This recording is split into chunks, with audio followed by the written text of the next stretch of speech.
नमो नमः। तपो विद्या विरक्त्या आदिराजगुरून् वन्दे ग्रीवदयाश्रयान्।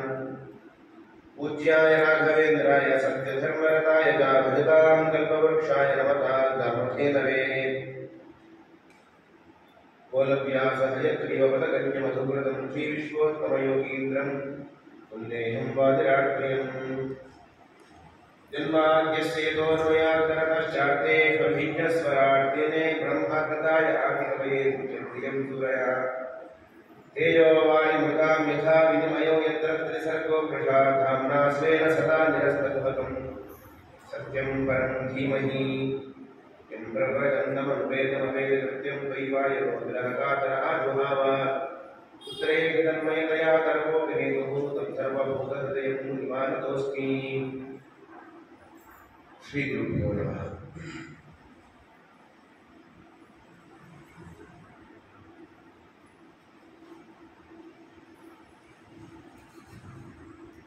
ಶ್ರೀಮದ್ಭಾಗವತ ಒಬ್ಬ ಸಾಧಕನಾದವನು ಹೇಗೆ ಬದುಕಬೇಕು ಅನ್ನೋದಕ್ಕೆ ಒಂದು ರೀತಿಯ ಕೈಗನ್ನಡಿಯಿದ್ದಾರೆ. ಸಾಧಕ ಅಂದರೆ ಮೋಕ್ಷ ಅಂತ ಅರ್ಥ. ಮೋಕ್ಷಗಳು ಯಾರು? ಮೋಕ್ಷವನ್ನು ವಹಿಸುವವರು ಮಾತ್ರ. ಮೋಕ್ಷದ ಇಚ್ಛೆ ಯಾರಿಗಿದೆಯೋ ಅಂಥವರು ಮೋಕ್ಷ ಅಂತ ಅನಿಸಿಕೊಳ್ತಾರೆ. ಎಲ್ಲರೂ ಮೋಕ್ಷಗಳಾಗಲಿಕ್ಕೆ ಸಾಧ್ಯ ಇಲ್ಲ. ಇಚ್ಛೆ ನಮ್ಮಲ್ಲಿ ಇರಬೇಕು. ಮೋಕ್ಷದ ಇಚ್ಛೆ ಇದ್ದವರಿಗೆ ಇರುವಂತಹ ಗುರಿ ಯಾವುದು ಅಂತ ಹೇಳಿದ್ರೆ ಭಗವಂತನೊಬ್ಬರೇ ಗುರಿ. ಭಗವಂತನನ್ನು ಹೊಂದುವುದು, ಭಗವಂತನ ಅನುಗ್ರಹ ಸಂಪಾದಿಸುವುದು ಒಂದೇ ಅವನ ಜೀವನದ ಗುರಿಯಾಗಿರಬೇಕು ಹೊರತು ಇನ್ನು ಯಾವುದೇ ಲೌಕಿಕ ಪದಾರ್ಥಗಳ ಆಸೆ ಆಕಾಂಕ್ಷೆಗಳು ಅವನಲ್ಲಿ ಇರಬಾರದು. ಅಂತವರು ಮಾತ್ರ ಮೋಕ್ಷವು ಅಂತ ಅನಿಸಿಕೊಳ್ತಾರೆ. ಪರೀಕ್ಷಿತ ಮಹಾರಾಜ ಪ್ರಾರ್ಥನೆ ಮಾಡ್ತಾ ಇದ್ದ ಶುಕಾಚಾರ್ಯರಿಗೆ, ಸ್ವಾಮಿ, ನಾನು ಶಾಪಕ್ಕೊಳಗಾಗಿದ್ದೇನೆ. ಇನ್ನು 7 ದಿವಸದಲ್ಲಿ ನಾನು ಸರ್ಪ ಕಚ್ಚಿ ಸಾಯುತ್ತಿದ್ದೇನೆ. ಹಾಗಾಗಿ ನಾನು ಏನ್ ಮಾಡಬೇಕು ಹೇಳಿ, ಸಾಯುವ ಹಂತದಲ್ಲಿ ಇದ್ದಾಗ ಏನ್ ಮಾಡಬೇಕು ನಾನು ಹೇಳಿ ಇಂತ ಪ್ರಾರ್ಥನೆ ಮಾಡಿದಾಗ ಶುಕಾಚಾರ್ಯರು ಹೇಳ್ತಾರೆ, ನೋಡು, 7 ದಿವಸ ಏನೂ ಚಿಂತೆ ಮಾಡಬೇಡ.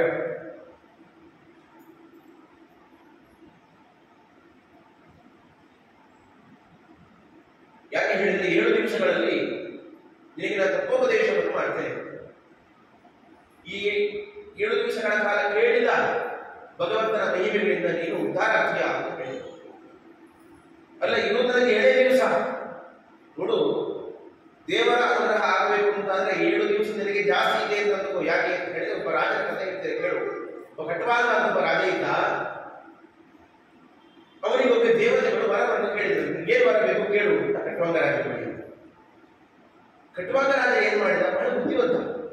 ಸುಮ್ಮನೆ ಏನೇನೋ ವರವನ್ನು ಕೇಳಬಾರದು, ಆ ಕೇಳಿದ ವರವನ್ನು ಅನುಭವಿಸುವ ಯೋಗದ ಪುಟ್ಟ ಅಂತ ವಿಚಾರ ಮಾಡಬೇಕು ಅಂತ ಹೇಳಿ ದೇವತೆಗಳ ಬಳಿಗೆ ಹೇಳಿದ್ದಂತೆ. ನನ್ನ ಆಯುಷ್ಯ ಎಷ್ಟು ಹೇಳಬಹುದು? ದೇವತೆಗಳು ಹೇಳಿದ್ರು, ಕೇವಲ 1 ಮುಹೂರ್ತ ಮಾತ್ರ ನಿನ್ನ ಆಯುಷ್ಯ.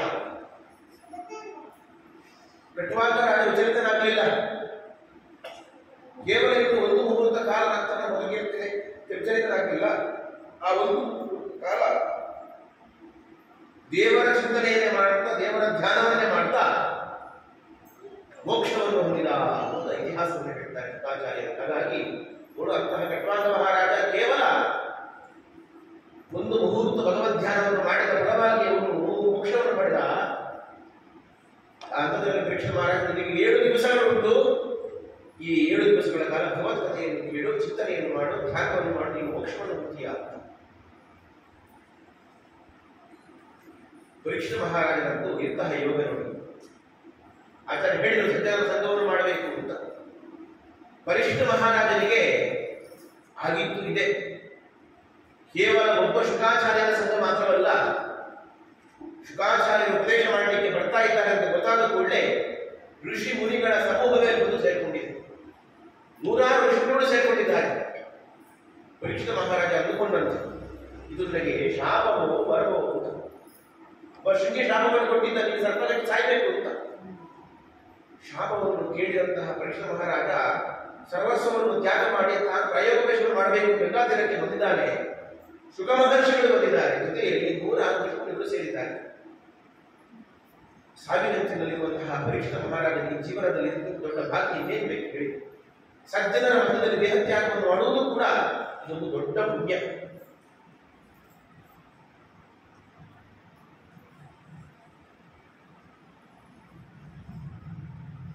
ಅಂತಹ ದೊಡ್ಡ ಪುಣ್ಯಕ್ಕೆ ಭಾಗಿಯಾಗಿದ್ದಾರೆ ಪರೀಕ್ಷಿತ ಮಹಾರಾಜ. ಕೇಳ್ತಾರೆ ಶುಕಾಚಾರ್ಯ ಏನ್ ಮಾಡಬೇಕು?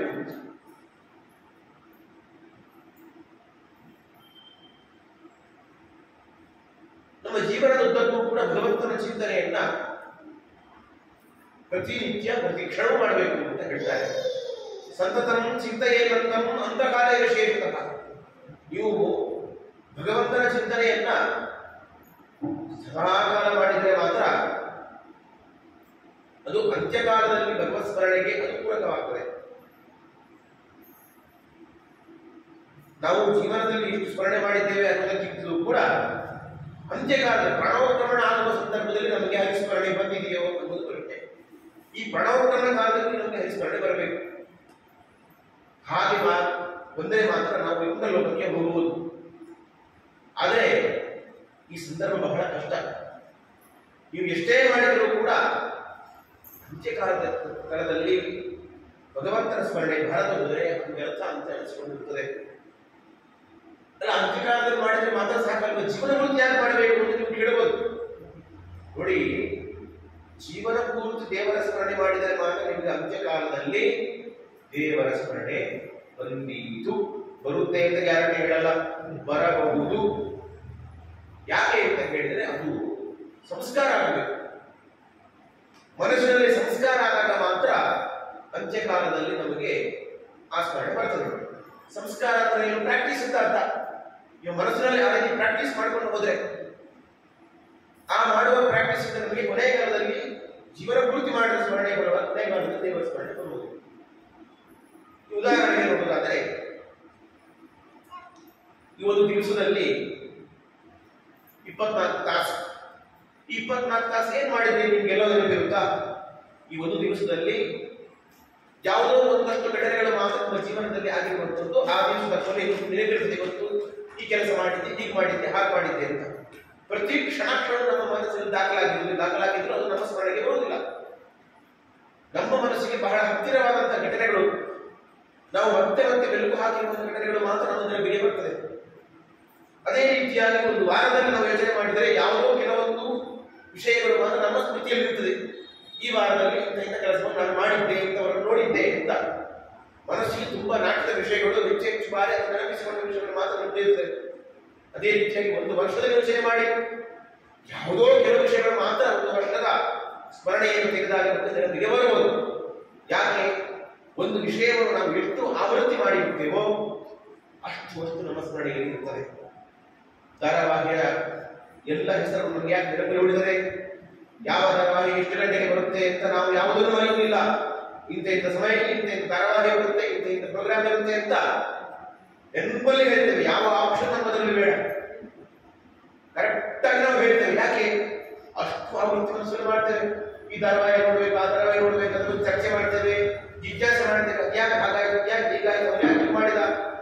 ಲೋಕದ ಬಗ್ಗೆ ನಮಗೆ ಚರ್ಚೆ ಮಾಡಲಿಕ್ಕೆ, ಜಿಜ್ಞಾಸೆ ಮಾಡಲಿಕ್ಕೆ ನಮಗೆ ಬೇಕಾದ ಸಮಯ ಇರ್ತದೆ. ಅದರ ಬಗ್ಗೆ ಚರ್ಚೆ ಮಾಡಿ ಯಾವ ವಿಷಯಗಳು ನಮಗೆ ಬರೆಯುವುದಿಲ್ಲ. ಧಾರಾವಾಹಿ ಮುಗಿದು ಹೋಗಿ ವರ್ಷಾನುಗಟ್ಟಲೆ ಆದರೂ ಕೂಡ ಧಾರಾವಾಹಿ ಹೆಚ್ಚು ಬರೆಯುವುದಿಲ್ಲ.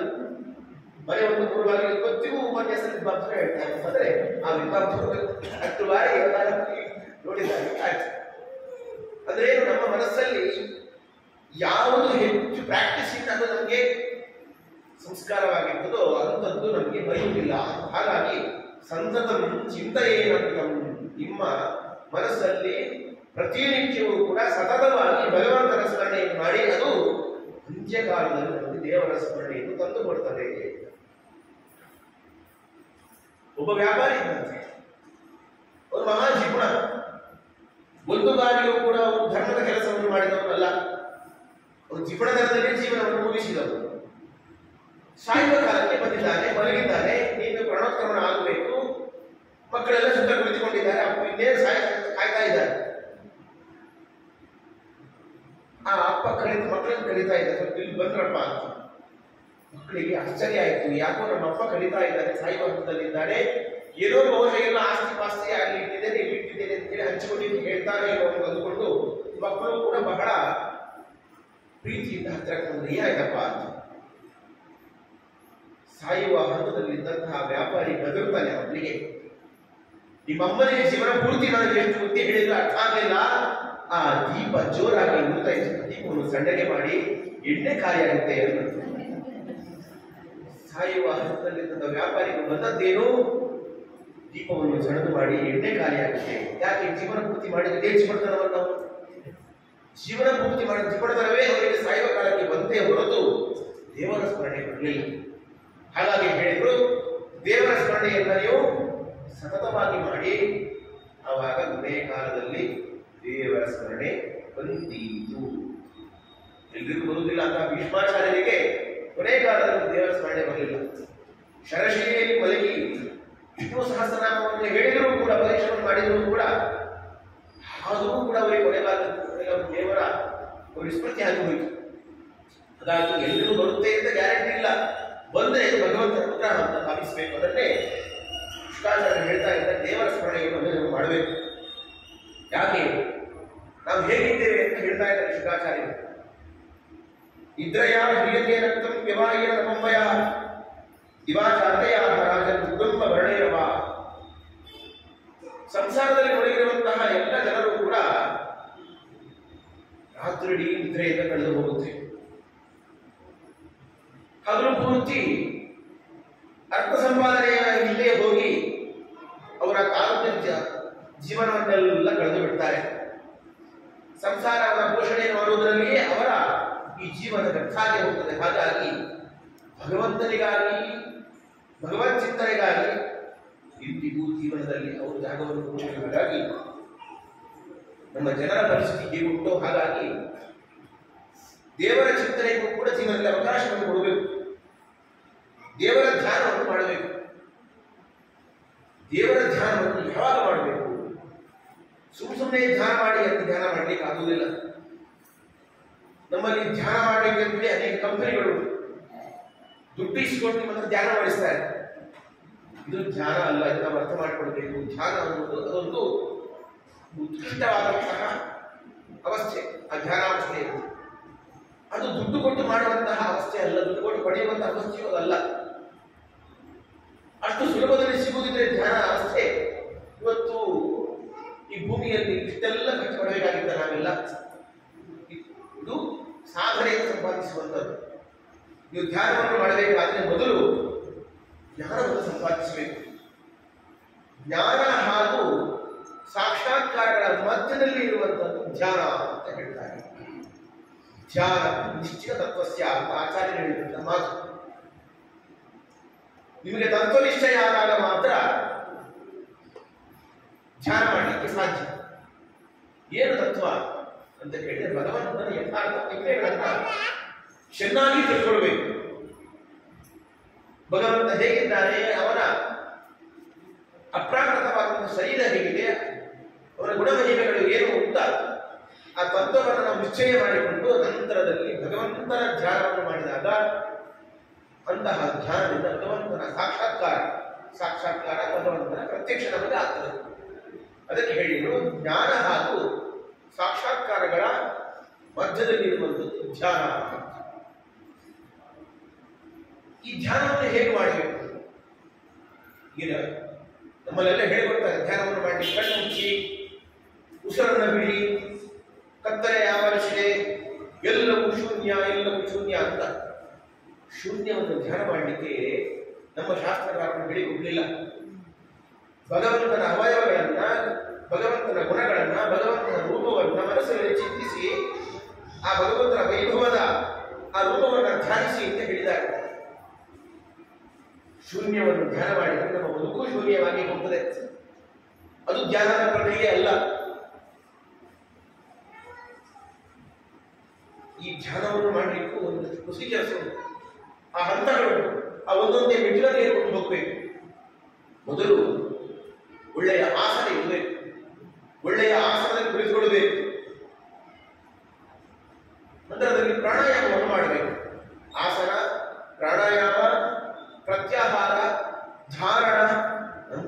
ಧ್ಯಾನ. ಇದಕ್ಕೆ ಒಂದೊಂದು ಸ್ಟೇಜ್ಗಳುಂಟು. ಆ ಒಂದು ಸ್ಟೇಜ್ಗಳನ್ನು ದಾಟಿಕೊಂಡು ಕೊನೆ ಧ್ಯಾನಾವಸ್ಥೆಗೆ ಹೋಗಬೇಕು. ಮೊದಲಿಗೆ ಒಳ್ಳೆಯ ಆಸನದಲ್ಲಿ ಕುಳಿತುಕೊಂಡು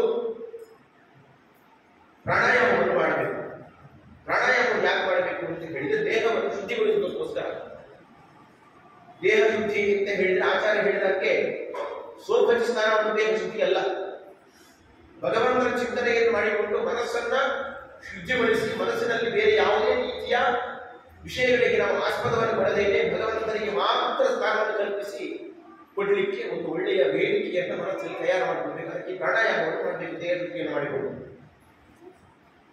ನಂತರದಲ್ಲಿ ಪ್ರತ್ಯಾಹಾರವನ್ನು ಮಾಡಬೇಕು. ಪ್ರತ್ಯಾಹಾರ ಅಂದರೆ ಇಂದ್ರಿಯ ನಿಗ್ರಹ. ಈ ನಮ್ಮ ಮನಸ್ಸುಗಳು ಕೂಡ ಎಲ್ಲೆಲ್ಲಿ ಓಡ್ತಾ ಇರ್ತದೆ.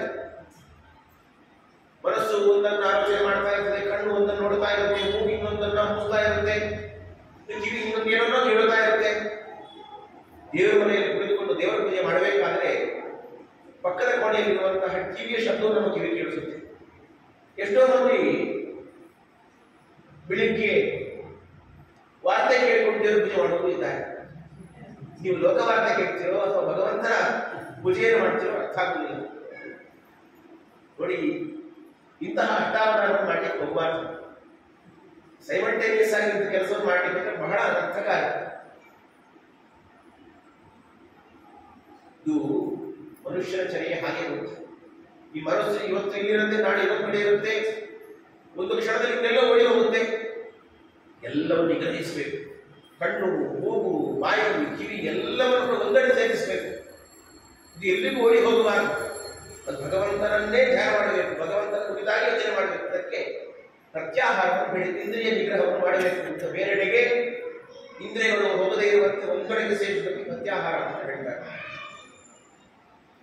ಈ ನಂತರದಲ್ಲಿ ಧಾರಣವನ್ನು ಮಾಡಬೇಕು ಅಂತ ಹೇಳ್ತಾರೆ. ಧಾರಣವನ್ನು ಹೇಗೆ ಮಾಡಬೇಕು ಅಂತ ಕೇಳಿದ್ರೆ, ಧಾರಣ ಅಂದರೆ ಬೇರೆ ಇರುವವರ ಧ್ಯಾನದ ಒಂದು ಅಂಗವೇ. ಭಗವಂತನ ಒಂದೊಂದೇ ಅವಯವಗಳನ್ನು ಧ್ಯಾನ ಮಾಡುವುದು ಕಂಠಸ್ಮೃತಿ ಅಂತ ಇದಕ್ಕೆ ಹೆಸರು. ದೇವರ ಸಮಗ್ರವಾದ ರೂಪವನ್ನು ಒಮ್ಮೆಲೆ ಚಿಂತನೆ ಮಾಡಲಿಕ್ಕೆ ಆಗುವುದಿಲ್ಲ. ನಮಗಂತೂ ಶಕ್ತಿ ಇಲ್ಲ, ಸಾಮರ್ಥ್ಯ ಇಲ್ಲ. ಈ ಒಂದೊಂದೇ ಪೀಸ್ ಧ್ಯಾನ ಮಾಡ್ಕೊಂಡು ಹೋಗ್ಬೇಕು. ಮೊದಲಿಗೆ ಭಗವಂತನ ಪಾದಗಳನ್ನು ಮಾತ್ರ ಧ್ಯಾನ ಮಾಡುವುದು, ನಂತರದಲ್ಲಿ ಕಾಲುಗಳನ್ನು ಮಾತ್ರ ಧ್ಯಾನ ಮಾಡುವುದು, ನಂತರದಲ್ಲಿ ಜಗ್ಗವನ್ನು ಮಾತ್ರ ಧ್ಯಾನವನ್ನು ಮಾಡುವುದು, ನಂತರದ ತೊಡೆಯನ್ನು ಮಾತ್ರ ಧ್ಯಾನ ಮಾಡುವುದು, ಭಗವಂತನ ಹೊಟ್ಟೆಯನ್ನು ಮಾತ್ರ ಧ್ಯಾನ ಮಾಡುವುದು, ಹೃದಯವನ್ನು ಮಾತ್ರ ಧ್ಯಾನ ಮಾಡುವುದು, ಮುಖವನ್ನು, ಕಣ್ಣನ್ನು, ಶಿರಸ್ಸನ್ನು, ಹೀಗೆ ಆ ಭಗವಂತನ ಒಂದೊಂದು ಅವಯವಗಳನ್ನು ಮಾತ್ರ ಧ್ಯಾನ ಮಾಡುವುದಕ್ಕೆ ಧಾರಣ ಅಂತ ಕಂಠಸ್ಮೃತಿ ಅಂತ ಹೇಳ್ತಾರೆ. ಇದಾದ ಮೇಲೆ ಧ್ಯಾನ ಅಂದರೆ ಅಖಂಡ ಸ್ಮೃತಿ. ಆ ಭಗವಂತನ ಸಮಗ್ರ ರೂಪವನ್ನು ಚಿಂತನೆ ಮಾಡುವುದಕ್ಕೆ ಕೊನೆಯ ಧ್ಯಾನ ಅಂತ ಹೇಳ್ತಾರೆ. ಈ ಕೊನೆಯ ಧ್ಯಾನವನ್ನು ಮಾಡಬೇಕು ಅಂತಾದ್ರೆ ಈ ಧಾರಣೆ ಇರುವುದು ಅತ್ಯವಶ್ಯ. ಈ ಒಂದೊಂದನ್ನೇ ಮಾಡದೇನೆ ಹೋದ್ರೆ ಎಲ್ಲ ಮಿಕ್ಸ್ ಆಗುತ್ತದೆ. ಏನು ಧ್ಯಾನ ಮಾಡಬೇಕು ಗೊತ್ತಾಗುವುದಿಲ್ಲ. ಅದು ಈ ಶಾಲೆಗಳಲ್ಲಿ ಮಕ್ಕಳಿಗೆ ಪ್ರತಿ ಮಂತ್ಲಿ ಟೆಸ್ಟ್ ಅಂತ ಮಾಡ್ತಾರೆ. ಈ ಮಂತ್ಲಿ ಟೆಸ್ಟ್ ಮಾಡಿ ಆಮೇಲೆ ರಿಟರ್ನ್ ಎಕ್ಸಾಮ್ ಅಂತ ಮಾಡಿ ಕೊನೆಯಲ್ಲಿ ಫೈನಲ್ ಎಕ್ಸಾಮ್ ಅಂತ ಮಾಡ್ತಾರೆ. ಹಾಗೆ ಮಕ್ಕಳಿಗೆ ಒಮ್ಮೆಲೆ ನೀವು ಫೈನಲ್ ಎಕ್ಸಾಮ್ ಓದ್ಕೊಂಡು ಬಂದಿ ಅಂತಂದ್ರೆ ಮಕ್ಕಳಿಗೆ ಅಷ್ಟು ಒಮ್ಮೆಲೆ ಓದ್ಕೊಂಡು ಪರೀಕ್ಷೆ ಹೋಗ್ಲಿಕ್ಕೆ ಆಗುದಿಲ್ಲ. ಈ ಮಂತ್ಲಿ ಎಕ್ಸಾಮ್ ಅನ್ನು ಮಂತ್ಲಿ ಟೆಸ್ಟ್ ಅನ್ನು ಮುಗಿಸಿ ಅವರಿಗೆ ಒಂದು ಪ್ರಾಕ್ಟೀಸ್ ಮಾಡಿಸಿ ಮಕ್ಕಳಿಗೆ ಕೊನೆಯಲ್ಲಿ ಫೈನಲ್ ಎಕ್ಸಾಮ್ಗೆ ನೀವು ಬನ್ನಿ ಅಂತಂದ್ರೆ ಒಂದು ಚೆನ್ನಾಗಿ ಪರೀಕ್ಷೆ ಬರೀತಾರೆ. ಅದೇ ರೀತಿಯಾಗಿ ಈ ಧ್ಯಾನ ಅವಸ್ಥೆ ಕೂಡ ಹಾಗೆ ಅಂತ ಹೇಳ್ತಾರೆ. ನೀವು ಚೆನ್ನಾಗಿ ಒಂದೊಂದು ಅವಯವಗಳನ್ನು ಹೇಗೆ ಧ್ಯಾನ ಮಾಡಬೇಕು ಅಂತ ಅರ್ಥ ಮಾಡಿಕೊಂಡು ಕೊನೆಯಲ್ಲಿ ಸಮಗ್ರವಾದ ಭಗವಂತನ ವಿರಾಟ್ ರೂಪವನ್ನ ಚಿಂತನೆ ಮಾಡುವುದನ್ನ ಒಂದು ಧ್ಯಾನ ಅಂತ ಕರೀತಾರೆ. ಈ ರೀತಿಯಾಗಿ ಧ್ಯಾನವನ್ನು ಮಾಡಬೇಕು ಅಂತ ಹೇಳಿ ಶುಕಾಚಾರ್ಯರು ಧ್ಯಾನ ಪ್ರಕ್ರಿಯೆಗಳನ್ನೆಲ್ಲ ಹೇಳ್ತಾರೆ. ಇಷ್ಟಾದ ಮೇಲೆ ಭಗವಂತನ ಧ್ಯಾನವನ್ನು ಮಾಡಬೇಕು. ಇದಕ್ಕೆ ಮನಸ್ಸಲ್ಲಿ ನಮಗೆ ವೈರಾಗ್ಯ ಬೇಕು. ವೈರಾಗ್ಯವನ್ನು ಸಂಪಾದನೆ ಮಾಡಿಕೋ ಅಂತ ಶುಕಾಚಾರ್ಯರು ಹೇಳ್ತಾ ಇದ್ದಾರೆ. ವೈರಾಗ್ಯ ಅಂದರೆ ಹೇಗಿರುತ್ತೆ? ಲೋಕದಲ್ಲಿ ಪಕ್ವ ಯೋಗಿಗಳು, ಅಪಕ್ವ ಯೋಗಿಗಳು ಅಂತ ಎರಡು ರೀತಿಯ ಯೋಗಿಗಳಿರುತ್ತಾರೆ. ಆ ಪಕ್ವಯೋಗಿಗಳು ಯಾವ ರೀತಿಯಾಗಿರುತ್ತಾರೆ, ಅಪಕ್ವಯೋಗಿಗಳು ಯಾವ ರೀತಿಯಾಗಿರ್ತಾರೆ ಅಂತೇಳಿ ಅವರ ಚಿತ್ರಣವನ್ನು ಕೊಟ್ಟು ಇಂತಹ ವೈರಾಗ್ಯವನ್ನ ಜೀವನದಲ್ಲಿ ಸಂಪಾದಿಸಿಕೊಳ್ಬೇಕು ಅಂತ ಹೇಳ್ತಾರೆ. ಪಕ್ವಯೋಗಿಗಳಂದ್ರೆ ಯಾರು? ಪಕ್ವಯೋಗಿಗಳು ಅಂತ ಹೇಳಿದ್ರೆ ಅವರು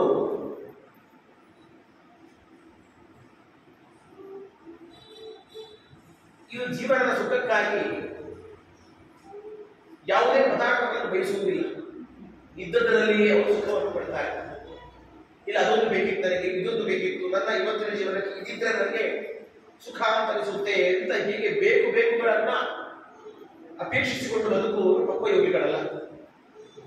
ಏನಿದೆಯೋ ಅದರಲ್ಲಿ ಇಷ್ಟೇ ನನ್ನ ಪ್ರಾಪ್ತಿ ತಂದುಕೊಂಡು ಸುಖವಾಗಿ ಬಾಳುವವರು ಪಕ್ವಯೋಗಿಗಳು ಅಂತ ಅನಿಸಿಕೊಳ್ತಾರೆ. ಸತ್ಯಾನ್ವಿದೋ ಕಿಂ ಕಶಿಪೋ ಪ್ರಯಾಸೈ. ಮಲಗಲಿಕ್ಕೆ ಏನು ಬೇಕು? ಹಾಸಿಗೆ ಬೇಕು, ದೀಪ ಬೇಕು ಅಂತ ನಮಗೆಲ್ಲ ಇರುತ್ತೆ. ಪಕ್ವಯೋಗಿಗಳು ಏನು ಹೇಳ್ತಾರೆ ಗೊತ್ತಾ? ಅವರಿಗೆಲ್ಲ ಹಾಸಿಗೆ ದೀಪ ಬೇಕಾಗಿಲ್ಲ. ಅವರಿಗೆ ಮಲಗಲಿಕ್ಕೆ ಈ ಭೂಮಿಯ ಹಾಸಿಗೆ ಇದ್ದಾರೆ. ಹಾಸಿಗೆ ಭೂಮಿಯೇ ಇರಬೇಕಾದ್ರೆ ಪ್ರತ್ಯೇಕ ಹಾಸಿಗೆ ಆಗಬೇಕು ಅಂತ ಪರಿಸ್ಥಿತಿ ಅವರು. ಈ ಎರಡು ಬಾಹುಗಳೇ ಇರಬೇಕಾದ್ರೆ ಪ್ರತ್ಯೇಕ ದಿಂಬುಗಳು ಯಾಕೆ? ಈ ಬಾಹುಗಳನ್ನು ದಿಂಬುಗಳನ್ನಾಗಿ ಮಾಡಿಕೊಂಡು ಬರುತ್ತಾರೆ ಅವರು. ಅದಕ್ಕಾಗಿ ಹಾಸಿಗೆ ದಿಂಬನ್ನು ಹುಟ್ಟುಕೊಂಡು ಎಲ್ಲಿಗೂ ಹೋಗುವುದಿಲ್ಲ. ಇನ್ನು ಬಾಯಾರಿಕೆ ಆಯಿತು ಅಂತಾದ್ರೆ ನೀರು ಕುಡಿಬೇಕು, ಲೋಟ ಉಂಟ ಅಂತ ತಿಳ್ಕೊಂಡು ಹೋಗುವುದಿಲ್ಲ. ಕೆಲವರಿಗೆಲ್ಲ ಬೆಳ್ಳಿ ಲೋಟನೇ ಆಗಬೇಕು, ಅದು ಬಿಟ್ಟು ಬೇರೆ ಲೋಟದಲ್ಲಿ ನೀರೇ ಬಿಟ್ಟು ಅಂತ ಬಡಿ ಆಚಾರ.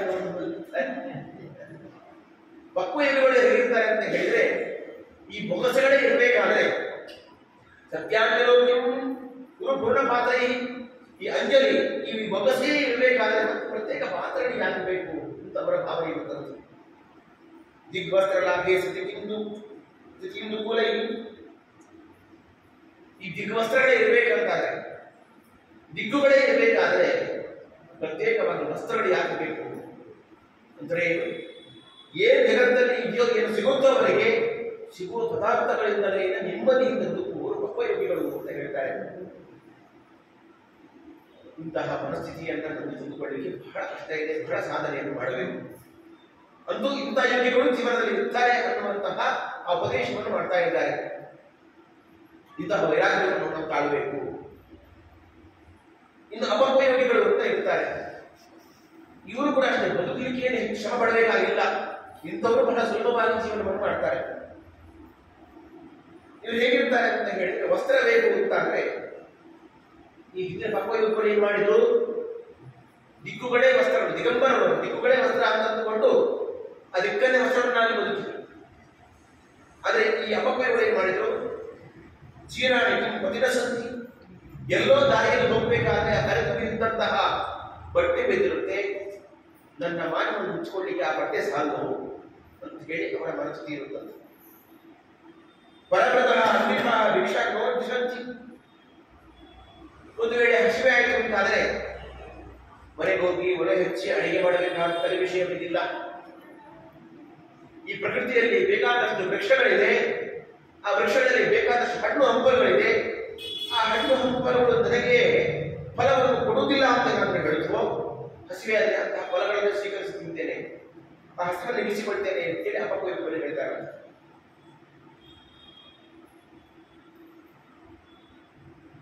ಇನ್ನು ಬಾಯಾರಿಕೆ ಆಯಿತು ಅಂತಾದರೆ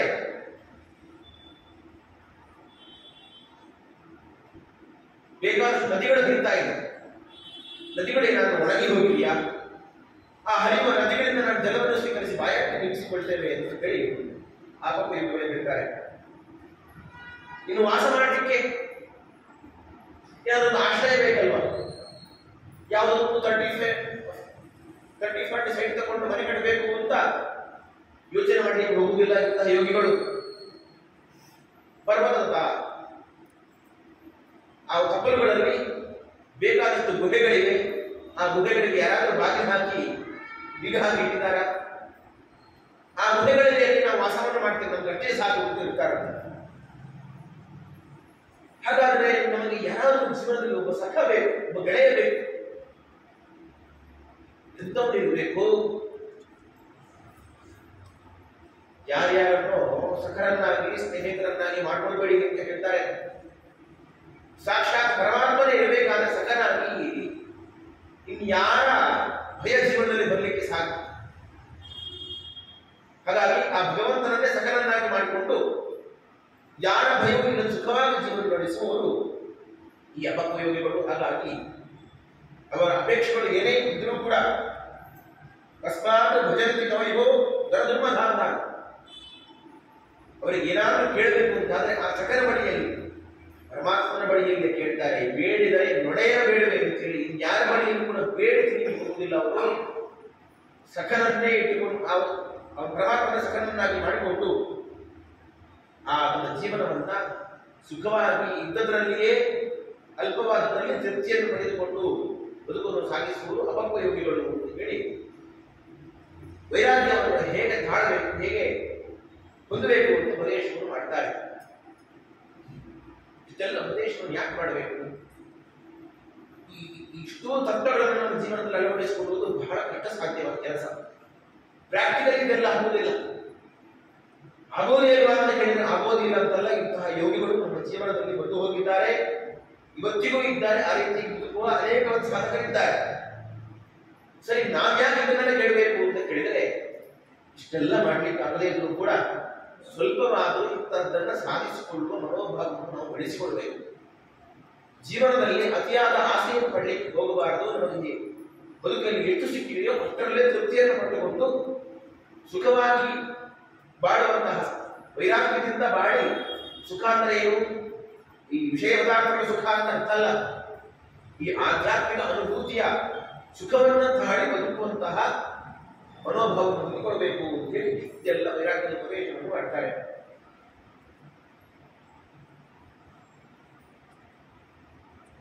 ಮುಂದೆ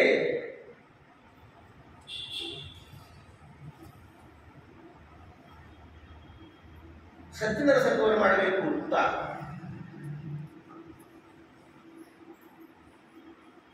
ಅವಾಗ ಆಚಾರ್ಯರು ಹೇಳಿದರು. ಇಷ್ಟೆಲ್ಲ ಮಾಡಿ ಆದ್ಮೇಲೆ ಮೊದಲ ಸೋಪಾನ ಯಾವುದು ಅಂತಂದ್ರೆ ಸಜ್ಜನರ ಸಂಘವನ್ನು ಮಾಡಿ ಅಂತ ಕಟ್ಟಲಿಕ್ಕೆ ಭಗವಂತ ಹೇಳಿದಂತಹ ಮಾತು. ಇದು ಕಪಿಲನಾಮದ ಪರಮಾತ್ಮ ದೇವಹೂತಿಗೆ ಹೇಳಿದಂತಹ ಮಾತು ಅಂತ, ಕೇವಲ ಅವಳಿಗೆ ಸಂಬಂಧಪಟ್ಟ ಮಾತು ಅಂತ ಅರ್ಥ ಅಲ್ಲ. ದೇವಮೂರ್ತಿಯನ್ನ ಮಾಧ್ಯಮವನ್ನಾಗಿ ಇಟ್ಟುಕೊಂಡು ಜಗತ್ತಿಗೆ ಉಪದೇಶ ಮಾಡಿದಂತಹ ಮಾತು.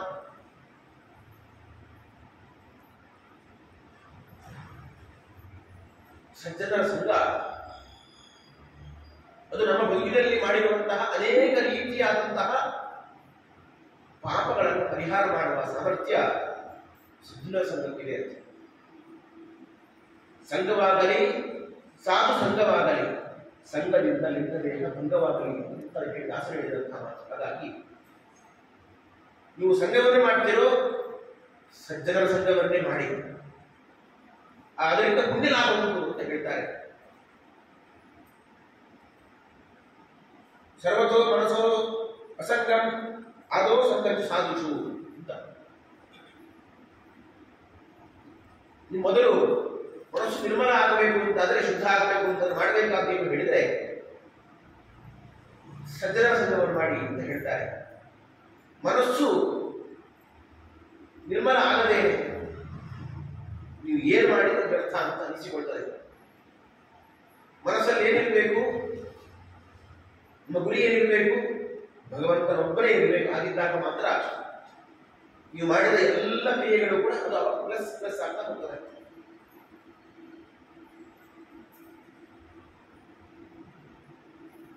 ಒಂದು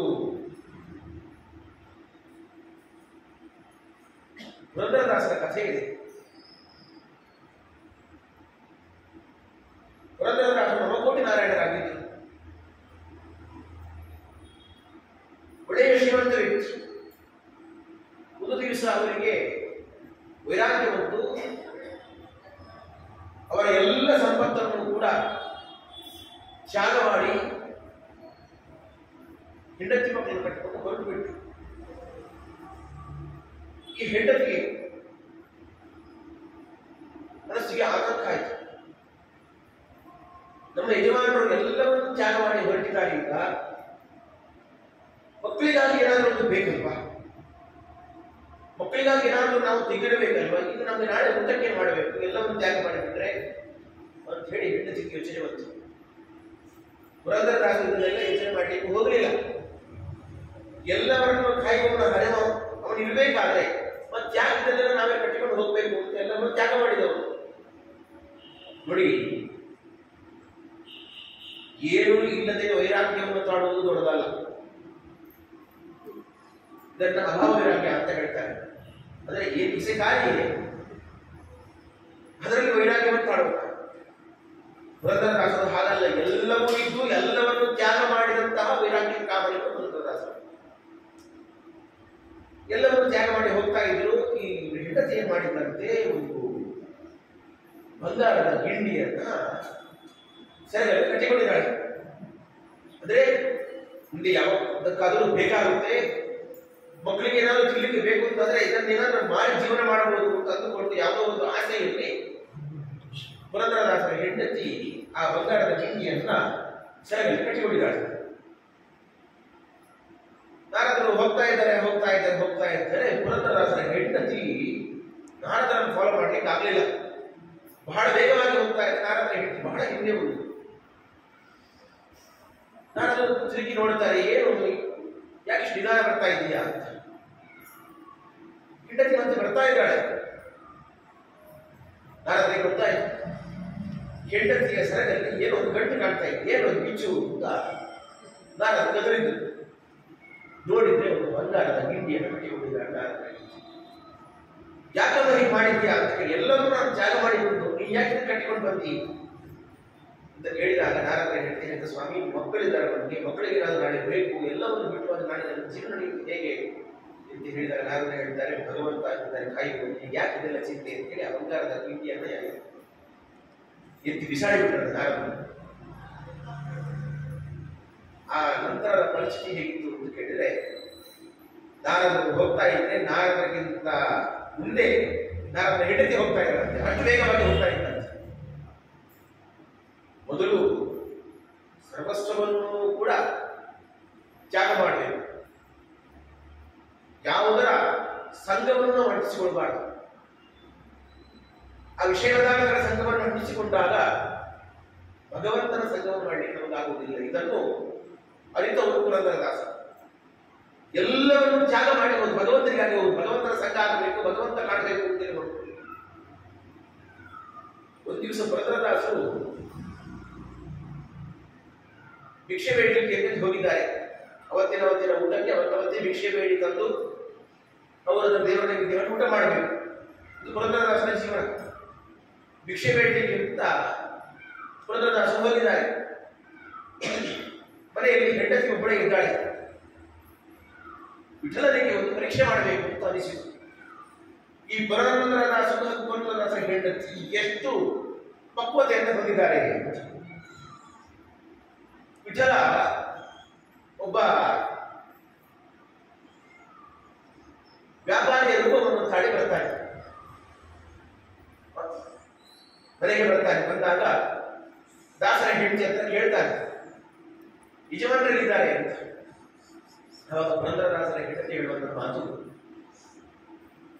ಆ ವಿಠಲನಿಗೆ ಎಲ್ಲವನ್ನು ತ್ಯಾಗ ಮಾಡಿ ಈಗ ವಿಠಲನಿಗೋಸ್ಕರ ಭಿಕ್ಷೆ ಬೇಡಲಿಕ್ಕೆ ಹೋಗಿದ್ದಾರೆ ಅಂತ ಹೇಳಿ ಆ ಹೆಂಡತಿ ಬಹಳ ಬೇಸರದಿಂದ, ಮನೆಯಲ್ಲಿ ತಿನ್ನಲಿಕ್ಕೆ ಉಡ್ಲಿಕ್ಕೆ ಗತಿ ಇಲ್ಲ, ಉಡ್ಲಿಕ್ಕೆ ಬಟ್ಟೆ ಇಲ್ಲ, ಆ ಹರಿದ ಬಟ್ಟೆಯನ್ನೇ ಮತ್ತೆ ಮತ್ತೆ ಹೊಲಿದು ಅದನ್ನೇ ಉಟ್ಕೊಳ್ಳುವಂತ ಪರಿಸ್ಥಿತಿ ಅಂತ ಹೇಳಿ ಬೈಕೊಂಡು ಎಲ್ಲವನ್ನು ತ್ಯಾಗ ಮಾಡಿ ಮತ್ತೆ ಅವರ ಮನೆಗೆ ಭೇಟಿಗೆ ಹೋಗಿದ್ದಾರೆ. ಈಗ ಏನೋ ಬೇಸರದಿಂದ ದಾಸರ ಹೆಂಡತಿ ಹೇಳ್ತಾಳೆ. ಇಷ್ಟನ್ನು ಕೇಳಿದಂತ ಭಗವಂತ ಏನು ಮಾಡ್ತಾನೆ, ಆ ವ್ಯಾಪಾರಿಯ ರೂಪದಲ್ಲಿ ಬಂದಂತಹ ಭಗವಂತ ಆ ಒಂದಷ್ಟು ಹೇರಳವಾದಂತಹ ಸಂಪತ್ತನ್ನ, ಮುತ್ತು ರತ್ನ ಬಂಗಾರದ ಆ ಸಂಪತ್ತಿನ ರಾಶಿಯನ್ನು ಮನೆಗೆ ಸುರಿಸಿ ಹೋಗ್ತಾರೆ. ಈ ಹೆಂಡತಿಗೆ ಆಶ್ಚರ್ಯ ಆಯಿತು, ಇಷ್ಟರ ಸಂಪತ್ತು ಸುರಿಸಿ ಹೋದು. ಸ್ವಲ್ಪ ಹೊತ್ತು ಆದ್ಮೇಲೆ ಪುರಂದರದಾಸ ಭಿಕ್ಷೆ ಬೇಡಿ ಮನೆಗೆ ಬರ್ತಾರೆ. ಮನೆಗೆ ಬಂದಾಗ ಮನೆಯಲ್ಲಿ ಸಂಪತ್ತಿನ ರಾಶಿ ಇದೆ. ಹೆಂಡತಿಯನ್ನು ಕೇಳಿದ್ರು, ಏನಮ್ಮ ಇದು ಎಲ್ಲಿಂದ ಬಂತು ಇಷ್ಟೆಲ್ಲ ಸಂಪತ್ತು ಅಂತ ಕೇಳಿದಾಗ ಹೆಂಡತಿ ಹೇಳಿದ್ರು, ಯಾರೋ ಒಬ್ಬರು ಬಂದರು, ನಿಮ್ಮನ್ನು ಕೇಳಿದ್ರು, ಭಿಕ್ಷೆ ಬೇಡಿಗೆ ಹೋಗಿದ್ದೀರಿ ಅಂತ ಹೇಳಿದೆ, ಈ ಸಂಪತ್ತಿನ ರಾಶಿಯನ್ನು ಸುಟ್ಟು ಹೋದು ಅಂತ ಹೆಂಡತಿ ಹೇಳಿದಾಗ ದಾಸರಿಗೆ ಅರ್ಥ ಆಯಿತು. ಓಹೋ, ಇದೆಲ್ಲವೂ ಕೂಡ ನಮ್ಮ ವಿಠಲನದೇ ಲೀಲೆ ಅಂತ ಅರ್ಥ ಆಯಿತು. ಸ್ವಾಮಿ, ನಿನಗಾಗಿ ನಾನು ಎಲ್ಲವನ್ನೂ ತ್ಯಾಗ ಮಾಡಿದ್ದೇನೆ, ವಿಷಯ ಮಾತಾಡ್ಕೊಂಡು ನನಗೆ ಬೇಡ, ಇದಕ್ಕೆ ಮೋಹ ಉಂಟಾಗುತ್ತೆ ಅಂತ ಹೇಳಿ ಮತ್ತೆ ಮತ್ತೆ ನೀನು ನನಗೆ ಈ ಸಂಪತ್ತನ್ನು ಸುರಿತಾ ಇದೆಯಾ? ನೀನು ಈ ಕೊಟ್ಟಂತಹ ಸಂಪತ್ತನ್ನು ನೀನು ಮತ್ತೆ ವಾಪಸ್ ತಗೊಳ್ಳದೆ ಹೋದೆ, ಈ ನಿನ್ನ ನಾಮವನ್ನು ಉಚ್ಚರಿಸುವಂತಹ ನನ್ನ ನಾಲಿಗೆಯನ್ನು ನಾನು ಕತ್ತರಿಸಿಕೊಳ್ತೇನೆ ಅಂತೇಳಿ ಒಂದು ಚಾಕವನ್ನು ತೆಗೆದುಕೊಂಡು ತಮ್ಮ ನಾಲಿಗೆಯನ್ನು ಕತ್ತರಿಸಿಕೊಳ್ಳಿಕ್ಕೆ ಪುರಂದರದಾಸರು ಹೋದಾಗ ಆ ವಿಠಲ ಅಲ್ಲಿಗೆ ಬಂದು ಆ ಸಂಪತ್ತನ್ನೆಲ್ಲವನ್ನು ಮತ್ತೆ ವಾಪಸ್ ತೆಗೆದುಕೊಂಡ ಅಂತ ಪುರಂದರದಾಸರ ಇತಿಹಾಸ ಹೇಳಿದರು. ಭಗವಂತನಿಗಾಗಿ ಈ ಎಲ್ಲ ವಿಷಯಗಳ ಸಂಘವನ್ನು ಬಿಟ್ಟವರು. ಮೊದಲು ಈ ವಿಷಯ ಪದಾರ್ಥಗಳ ಸಂಘವನ್ನು ಬಿಟ್ಟಾಗ ಮಾತ್ರ ಭಗವಂತನ ಸಂಘ ಆಗಲಿಕ್ಕೆ ಸಾಧ್ಯ. ಅದೇ ರೀತಿಯಾಗಿ ಸಜ್ಜನರ ಸಂಘ ಆಗಲಿಕ್ಕೆ ಸಾಧ್ಯ. ಆವಾಗ ಸಜ್ಜನ ಸಂಘವನ್ನು ಮಾಡಿದಾಗ ನಮ್ಮ ಹಿಂದಿನ ಎಲ್ಲ ಪಾಪಗಳು ಕೂಡ ಪರಿಹಾರ ಆಗಿ ಮೋಕ್ಷದ ದಾರಿಯಲ್ಲಿ ಸಾಗಲಿಕ್ಕೆ ಸಾಧ್ಯವಾಗಿದೆ. ಅದೇ ರೀತಿಯಾಗಿ ಸಜ್ಜನರ ಸಂಘ ಎಷ್ಟು ಮುಖ್ಯವೋ ಅದೇ ರೀತಿಯಾಗಿ ದುಷ್ಟರ ಸಂಘವನ್ನು ಕೂಡ ನಾವು ಮಾಡಲಿಕ್ಕೆ ಹೋಗಬಾರದು. ಈ ದುಷ್ಟರ ಸಂಘವು ಕೂಡ ಅಷ್ಟೇ ಅಪಾಯಕಾರಿ. ಸಜ್ಜನರ ಸಂಘವನ್ನು ಮಾಡ್ತೇವೆ, ಜೊತೆಯಲ್ಲಿ ದುಷ್ಟರು ಒಂದಷ್ಟರ ಮಟ್ಟಿಗೆ ಇರ್ತಾರೆ, ಏನ್ ಮಾಡ್ಲಿಕ್ಕೆ ಆಗೋದಿಲ್ಲ ಅಂತಂದ್ರೆ ದುಷ್ಟರ ಸಂಘವನ್ನು ಎಂದೂ ಮಾಡ್ಲಿಕ್ಕೆ ಹೋಗಬೇಡಿ ಅಂತ ಹೇಳ್ತಾರೆ. ಅದರ ಪರಿಣಾಮ ಅಷ್ಟೇ ಜೋರಾಗಿರ್ತದೆ. ರಾಮಾಯಣದಲ್ಲಿ ಒಂದು ಪ್ರಸಂಗ ಬರ್ತದೆ. ಇದನ್ನ ಸೀತಾದೇವಿ ರಾಮದೇವಿಗೆ ಹೇಳುವಂತಹ ಒಂದು ಕಥೆ ಇದು. ಒಂದು ಬಾರಿ ಒಬ್ಬ ಋಷಿ ತಪಸ್ಸು ಮಾಡ್ತಾ ಇದ್ದಂತೆ ಕಾಡಿನಲ್ಲಿ. ಎಲ್ಲವನ್ನು ತ್ಯಾಗ ಮಾಡಿ ತಪಸ್ಸನ್ನು ಮಾಡ್ತಾ ಇದ್ದ, ಭಗವಂತನ ಸಾಕ್ಷಾತ್ಕಾರ ಮಾಡ್ಕೊಳ್ಬೇಕು ಅಂತ. ಅಷ್ಟು ಹೊತ್ತಿಗೆ ಅಲ್ಲಿಗೆ ಒಬ್ಬ ರಾಜಕುಮಾರ ಬಂದು ಋಷಿಕುಮಾರನ ಬಳಿ ಹೇಳ್ತಾರೆ, ನನ್ನ ಹತ್ರ ಒಂದು ಖಡ್ಗ ಇದೆ, ಈ ಖಡ್ಗವನ್ನು ನೀವು ಜೋಪಾನವಾಗಿ ಇಟ್ಕೊಳ್ಬೇಕು. ಈ ಋಷಿ ಆಯ್ತು ಅಂತ ಹೇಳಿದ್ರು. ಆ ಖಡ್ಗ ಇಟ್ಕೊಳ್ತೇನೆ, ನಾನು ಯಾವ್ದಾದ್ರು ಜಾಗದಲ್ಲಿ ಇಟ್ಕೊಳ್ತೇನೆ, ತೊಂದರೆ ಇಲ್ಲ. ಈ ರಾಜ ಹೇಳ್ತಾರೆ, ಖಡ್ಗವನ್ನು ಇಟ್ಕೊಳ್ಳೋದು ಮಾತ್ರವಲ್ಲ, ಆ ಖಡ್ಗ ನಾನು ಕೊಟ್ಟಾಗ ಹೇಗಿರುತ್ತೋ ನಾನು ಇಸ್ಕೊಳ್ಳಿಕ್ ಬರ್ತೇನೆ ನಾಳೆ. ಆ ಇಸ್ಕೊಳ್ಳಿಕ್ ಬರಬೇಕಾದ್ರೂ ಕೂಡ ಖಡ್ಗ ಹಾಗೇ ಇರಬೇಕು, ಅದಕ್ಕೆ ಏನು ವ್ಯತ್ಯಾಸ ಆಗಬಾರ್ದು.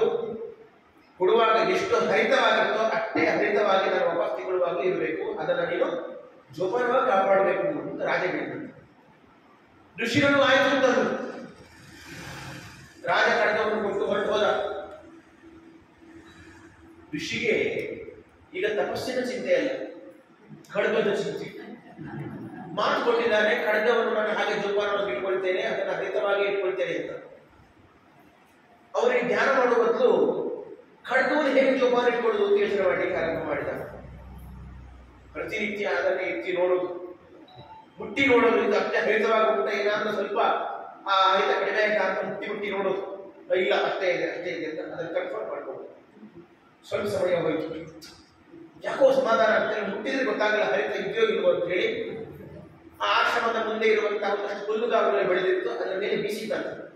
ಈ ಕತ್ತಿಯನ್ನ ಬೀಸುವಾಗ ಹುಲ್ಲು ಕತ್ತರಿಸುತ್ತಾ, ಹುಲ್ಲು ಕತ್ತರಿಸಿದ್ರೆ ಇದು ಹರಿತವಾಗಿದೆ ಅಂತ ಅರ್ಥ ಅಂತೇಳಿ ಹುಲ್ಲುಗಳನ್ನು ಕತ್ತರಿಸಲಿಕ್ಕೆ ಆರಂಭ ಮಾಡಿದರು. ಆ ಹುಲ್ಲುಗಳನ್ನು ಕತ್ತರಿಸಿ ಹೋಗ್ತಾ ಹಾಗಾಗಿ ಖಡ್ಗ ಹರಿತವಾಗಿದೆ ಅಂತ ಅರ್ಥ ಮಾಡಿಕೊಂಡಂತೆ. ಸ್ವಲ್ಪ ಸಮಯ ಹೋಯಿತು, ಇಲ್ಲ ಈ ಹುಲ್ಲು ಬಹಳ ಸಣ್ಣದಾಯಿತು, ಇಲ್ಲಿ ಒಂದಷ್ಟು ವೃಕ್ಷಗಳಿದೆ, ವೃಕ್ಷದ ಗೆಲ್ಲನ್ನು ಕತ್ತರಿಸಿ ನೋಡೋಣ, ವೃಕ್ಷದ ಗೆಲ್ಲನ್ನ ಕತ್ತರಿಸಿ ಹೋದರೆ ಒಂದು ವೇಳೆ ಅದು ಹರಿತವಾಗಿತ್ತು ಅಂತ ಅರ್ಥ ಅಂತ ಹೇಳಿ ಇದ್ದ ಬಂದ ಮರಗಿಡಗಳನ್ನೆಲ್ಲ ಕಡಿಲಿಕ್ಕೆ ಆರಂಭ ಮಾಡಿದಂತೆ. ಕನ್ಫರ್ಮ್ ಆಯ್ತು, ಇಲ್ಲ ಈ ಕತ್ತಿ ಇನ್ನೂ ಕೂಡ ಹರಿತವಾಗಿ ಇದೆ. ಸ್ವಲ್ಪ ದಿನ ಹೋಯ್ತು, ಈ ಋಷಿ ಯೋಚನೆ ಮಾಡಿದಂತೆ, ಈ ವೃಕ್ಷಗಳನ್ನು ಕತ್ತರಿಸುವುದು ಬಹಳ ದೊಡ್ಡ ಸಂಗತಿ ಅಲ್ಲ, ಈ ಖಡ್ಗದಿಂದ ಪ್ರಾಣಿಗಳನ್ನ ಕತ್ತರಿಸಿದ್ರೆ ಸಾಯಿಸ್ತಾ ಅಂದ್ರೆ ನೋಡಬೇಕು ಹೇಳಿ ಆಶ್ರಮದ ಸುತ್ತಮುತ್ತಿದ್ದಂತಹ ಪ್ರಾಣಿಗಳನ್ನ ಆ ಖಡ್ಗದಿಂದ ಕತ್ತರಿಸಲಿಕ್ಕೆ ಆರಂಭ ಮಾಡಿದ್ದಾರೆ. ಅಲ್ಲಿ ಮತ್ತೆ ಇನ್ನೇನಾಯ್ತು ಅಂತ ಹೇಳಬೇಕಾಗಿಲ್ಲ. ಒಬ್ಬ ತಪಸ್ಸು ಮಾಡಲಿಕ್ಕೆ ಬಂದ ಋಷಿ ಒಂದು ಖಡ್ಗದ ಸಹವಾಸದಿಂದ ಒಬ್ಬ ವ್ಯಾಧನಾಗಿ ಪರಿವರ್ತನೆಯನ್ನು ಹೊಂದಿದ. ಇಷ್ಟಕ್ಕೆಲ್ಲ ಕಾರಣ ಏನು? ಒಂದು ಖಡ್ಗ. ಆ ಖಡ್ಗದ ಸಂಘವನ್ನು ಮಾಡಿದ ಹೋಗಿ ಒಬ್ಬ ಋಷಿ ಬದಲಾದ ಅಂತ ಹೇಳಿ ಈ ಕಥೆಯನ್ನು ಈ ರಾಮಾಯಣದಲ್ಲಿ ಬಂದ ಸೀತಾದೇವಿ ಹೇಳಿದಂತ ಕಥೆ ಇದು. ಈ ಸಂಸಾರದಲ್ಲಿ ನಮ್ಮ ಬದುಕು ಕೂಡ ಹಾಗೆ, ಯಾವುದೋ ವಿಷಯ ಪದಾರ್ಥದ ಸಂಘವನ್ನು ಮಾಡ್ತೇವೆ. ಆ ಪದಾರ್ಥ ಒಳ್ಳೆಯದೋ ಕೆಟ್ಟದೋ ಗೊತ್ತಿಲ್ಲ, ಅದರಿಂದ ಆಗುವಂತಹ ಒಳ್ಳೆಯ ಪರಿಣಾಮಕ್ಕಿಂತ ಕೆಟ್ಟ ಪರಿಣಾಮವೇ ಜಾಸ್ತಿ. ಒಂದು ಸಣ್ಣ ಉದಾಹರಣೆ ಹೇಳುವುದಾದ್ರೆ ಮೊಬೈಲ್. ಒಂದು ಕಾಲದಲ್ಲಿ ದೊಡ್ಡ ವ್ಯಕ್ತಿಗಳಲ್ಲಿ ಮಾತ್ರ ಮೊಬೈಲ್ ಇರುತ್ತೆ ಅಂತ ಇತ್ತು. ಆದರೆ ಕಾಲಕ್ರಮೇಣ ಎಲ್ಲರ ಕೈ ಮೊಬೈಲ್ ಬಂತು. ಈಗ ಯಾವಾಗ ಕೊರೋನಾ ಬಂತು ನೋಡಿ, ಈ ಆನ್ಲೈನ್ ಕ್ಲಾಸ್ ಯಾವಾಗ ಬಂತು ನೋಡಿ, ಸಣ್ಣ ಸಣ್ಣ ಮಕ್ಕಳ ಕೈಯಲ್ಲಿ ಮೊಬೈಲ್ ಬರ್ಲಿಕ್ಕೆ ಆರಂಭ ಆಯಿತು. ಏನೂ ಇಲ್ಲ ಅನ್ನೋದು ಆನ್ಲೈನ್ ಕ್ಲಾಸ್ ಅಂತ ಅಂದ್ಬಿಟ್ಟು ಮೊಬೈಲ್ ನೋಡುವಂತಹ ಪರಿಪಾಠ ಮಕ್ಕಳಲ್ಲಿ ಆರಂಭ ಆಯಿತು. ಇದರ ಪರಿಣಾಮ ಏನಾಯಿತು ಅಂತ ಹೇಳಿದ್ರೆ, ಮಕ್ಕಳು ಒಳ್ಳೆಯದನ್ನು ಕಲಿಯುವುದಕ್ಕಿಂತ ಹೆಚ್ಚು ಬೇಡದೇ ಇರುವಂತಹ ವಿಷಯಗಳನ್ನು ಕಲಿಯುವುದು ಬಹಳ ಆಗಲಿಕ್ಕೆ ಆರಂಭ ಆಯಿತು. ಹೀಗೆ ಸಣ್ಣ ಸಣ್ಣ ವಿಷಯಗಳಿಂದ ಆರಂಭಿಸಿ ಒಬ್ಬ ವ್ಯಕ್ತಿಯ ವ್ಯಕ್ತಿತ್ವ ಹರಣ ಆಗಲಿಕ್ಕೆ ಕಾರಣ ಆಗ್ತದೆ. ಇಂತಹ ಬೇಡದೇ ಇರುವಂತಹ ವಿಷಯಗಳ ಸಂಘವನ್ನು ಮಾಡಲಿಕ್ಕೆ ಹೋದರೆ ಹೇಗೆ ಒಬ್ಬ ಋಷಿ ಎಲ್ಲವನ್ನು ತ್ಯಾಗ ಮಾಡಿ ತಪಸ್ಸನ್ನು ಮಾಡಬೇಕು ಅಂತ ಹೋದವನು ಯಕಶ್ಚಿತ್ ಯಾವುದೋ ಒಂದು ಖಡ್ಗವನ್ನು ಇಟ್ಕೊಂಡು ತನ್ನ ಉದ್ದೇಶವನ್ನೇ ಹೇಗೆ ಮರೆತುಕೊಂಡು, ಅದೇ ರೀತಿಯಲ್ಲಿ ನಮ್ಮ ಒಂದು ಮಾರ್ಗವಾದ ಹಾಗಾಗಿ ಸಂಘವನ್ನು ಮಾಡಿ, ಸಜ್ಜನ ಸಂಘವನ್ನೇ ಮಾಡಿ, ದುಷ್ಟರ ಸಂಘವನ್ನ ಎಂದೆಂದೂ ಮಾಡಬೇಡಿ ಎಂದು ಹೇಳಿ ಶುಕಾಚಾರ್ಯರು ಪಂಡಿತ ಮಹಾರಾಜರಿಗೆ ಹೇಳ್ತಾ ಇದ್ದಾರೆ ಅನ್ನೋದರಿಗೆ ಇವತ್ತಿನ ಕಥಾಭಾಗ ಮುಕ್ತಾಯಗೊಳಿಸ್ತಾ ಇದ್ದೇವೆ. ಶ್ರೀಕೃಷ್ಣ